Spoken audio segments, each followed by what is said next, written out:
Elles sont présentes sur les étals toute l'année, été comme hiver, les tomates.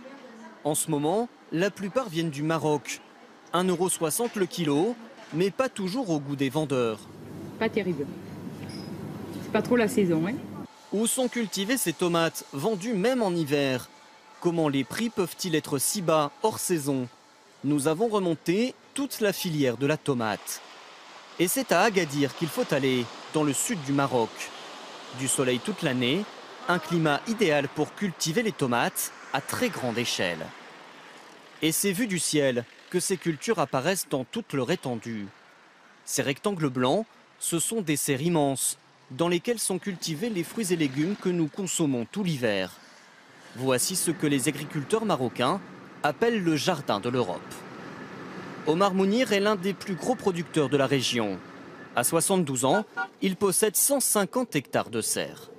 Alors faites attention, on a fait il y a beaucoup de portes à traverser. C'est pour ne pas laisser les moustiques rentrer. Hein. Allez, allez-y. Il vient ici superviser la récolte. Certaines tomates sont bientôt rouges, il est temps de les cueillir. Elles finiront de mûrir pendant leur transport. Sous cette serre travaillent 95 salariés. La main-d'œuvre, c'est la première différence par rapport à l'Europe.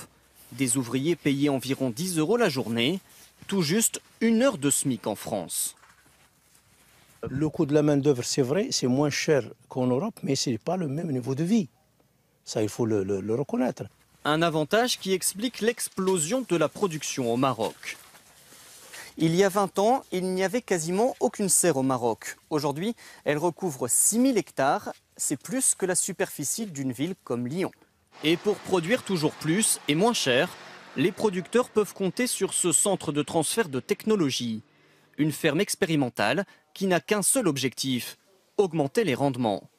Le directeur, c'est Brahim Wadish. Dans ses serres, il fait la chasse au gaspillage. Ici, par exemple, un système d'irrigation qui programme les arrosages à la goutte près. Ici, on veut économiser de l'eau. Donc on veut voir quelle est la dose et la fréquence optimale pour avoir le meilleur rendement. Et on peut économiser jusqu'à combien d'eau? On peut économiser jusqu'à 50% d'eau. Un peu plus loin, le scientifique perfectionne des techniques de culture hors sol, semblables aux plus modernes employées en Europe. Des blocs de plastique remplis de fibres végétales. Avec ces innovations, la culture marocaine est ultra compétitive. Ses importations en France ont plus que doublé depuis 10 ans, quand la part de marché des grandes rivales espagnoles est en légère baisse.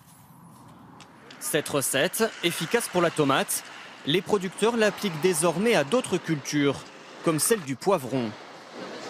Dans sa station de conditionnement, Omar Mounir emballe ce jour-là des légumes cueillis il y a quelques heures seulement. Ce qui est en train d'être préparé, il va être, une fois refroidi, il va être chargé dans la nuit. Direction Perpignan, porte d'entrée du marché français. Et côté transport, les producteurs font là aussi tout pour réduire les coûts.